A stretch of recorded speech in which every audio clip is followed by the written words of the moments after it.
ही वांग बटाट्याची रस्सा भाजी बघा एकदम दाटसर झालेली आहे आणि कलर पण छान आलेला आहे आणि चवीला तर अप्रतिम लागते। तुम्हाला पण बनवायची आहे का तर व्हिडिओ शेवटपर्यंत नक्की बघा। त्यासाठी सगळ्यात आधी आपल्याला मसाला बनवून घ्यायचा आहे। त्यासाठी तव्यामध्ये आपल्याला एक मोठी फळी तेल गरम करून घ्यायचं। त्याच्यामध्ये सगळ्यात आधी एक मोठा कांदा अशा पद्धतीने पातळ चिरायचा आणि तो लालसर रंगावर आपल्याला भाजून घ्यायचा आहे। हा भाजून झाला की एका साईडला आपल्याला तो करून घ्यायचा आहे। जर तुम्हाला असं जमत नसेल तर तुम्ही एका प्लेटमध्ये काढून घेतला तरीही चालेल। त्याच्यानंतर त्याच्यामध्ये आपल्याला एक छोटी वाटी शेंगदाणे घालून घ्यायचे, तेही छान असे लालसर रंगावर परतून घ्यायचे। ते परतवून झाले की तेही साईडला काढून घ्यायचे। त्याच्यानंतर आपल्याला 1 चमचा जिरे, 1 चमचा पांढरे तीळ, 2 चमचे धने आणि सुक्या खोबऱ्याचा किस एक छोटी वाटी आपल्याला घ्यायचा आहे आणि तोही छान असं तेलामध्ये परतवून घ्यायचा आहे।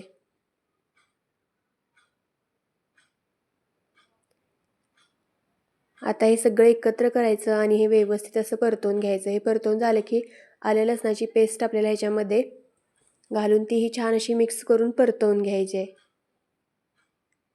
आलं लसणाची पेस्ट नसेल तर लसणाच्या पाकळ्या आणि आलं टाकून ते परतवून घेतलं तरीही चालेल। आता हे एकदम बारीक ह्याची पेस्ट करून घ्यायची आहे। गरजेनुसार पाणी घालून ह्याची बारीक पेस्ट करून घ्या। आता कढईमध्ये आपल्याला 2 मोठी फळी तेल घालून घ्यायचं आहे आणि जो आपण मसाला तयार करून घेतलेला आहे तो त्याच्यामध्ये घालून घ्यायचा आहे। मसाला जेवढा तुम्ही बारीक कराल तेवढा जो रस्सा आहे तो एकदम दाटसर असा होतो। त्यानंतर त्याच्यामध्ये आपल्याला पाव चमचा हळद, चवीनुसार कांदा लसूण मसाला चटणी घालून घ्यायची आहे आणि ती छान अशी तेलामध्ये परतवून घ्यायची। हे बघा अशा पद्धतीने। आता झाकण लावून आपल्याला त्याला एक वाफ आणायची आहे।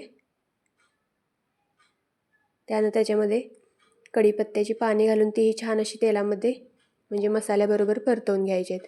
आता इथे मी 4 वांग्याचे काप हे केलेले आहेत, त्याचबरोबर बटाट्याचे पण काप केलेले आहेत। तुम्हाला जेवढे हवे असतील तेवढी तुम्ही वांग बटाट्याची क्वांटिटी कमी जास्त करू शकता आणि त्या आपल्या आवडत्या आकारानुसार ते कट करू शकता। आता हे मसाल्याबरोबर छान असं परतवून घ्यायचं आणि गरजेनुसार पाणी घालून घ्यायचं।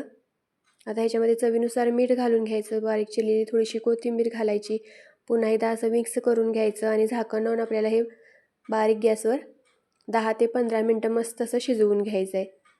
15 मिनटानंतर हे बघा मस्त अशी आपली वांग बटाट्याची रस्सा भाजी तयार आहे। खायला एकदम मस्त अशी लागते। शेवटी थोडीशी आणखी कोथिंबीर टाकायची। नक्की करून बघा ही रेसिपी आवडली तर आपल्या चॅनलला लाईक शेअर आणि सबस्क्राईब नक्की करा। धन्यवाद।